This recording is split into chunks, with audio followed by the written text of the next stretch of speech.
আপনাদের সামনে নিয়ে আসলাম চিংড়ি মাছের রেসিপি। যারা চিংড়ি মাছের ভুনা খেতে পছন্দ করেন তারা এই রেসিপিটা ফলো করতে পারেন। দেখেন, চিংড়ি মাছগুলো তেলের মধ্যে দিয়ে দেবেন।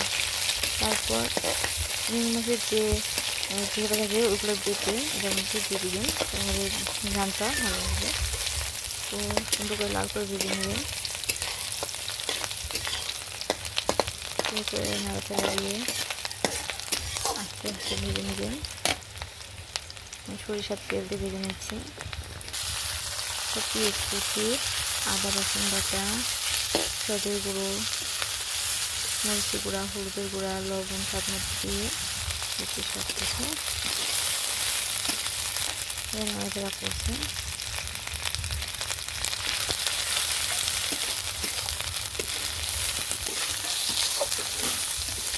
দেখবেন পেঁয়াজগুলো পুরো ভাজা ভাজা করে ফেলাবেন, লাল লাল হয়ে আসবে আস্তে আস্তে আস্তে আস্তে। যখন মানে পেঁয়াজের মধ্যে সেদ্ধ হয়ে যাবে, ভাজা ভাজা হয়ে যাবে পুরো একদম, ততক্ষণ নাড়তে থাকবেন।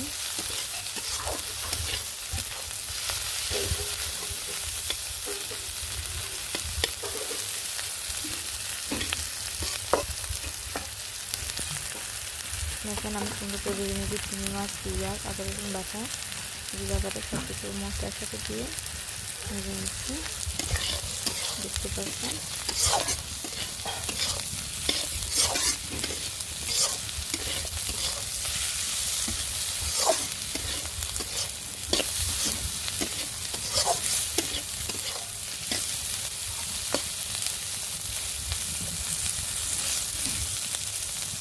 অল্প চিংড়ি মাছ নিয়েছি, বড় নিয়েছি, ছোটো নিয়েছি।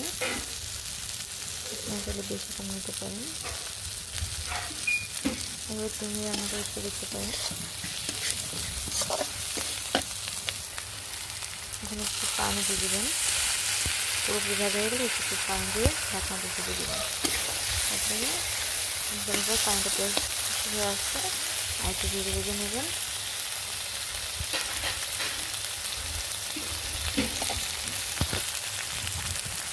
লবণের সাথে পেস্ট করে নেবেন। যদি মনে হয় একটু লাগবে আপনাদের ছোটো মাঝে লবণ। তারপর আমার শেষ আমার এখন বাটিতে তুলে নিচ্ছে। দেখতে পারছেন কেমন হয়েছে, আঠা আঠা ভাজা ভাজা। গরম ভাতে খেতে খুব মজা। এভাবে আপনারা বানিয়ে নিতে পারেন। আল্লাহ হাফেজ, ভালো থাকবেন।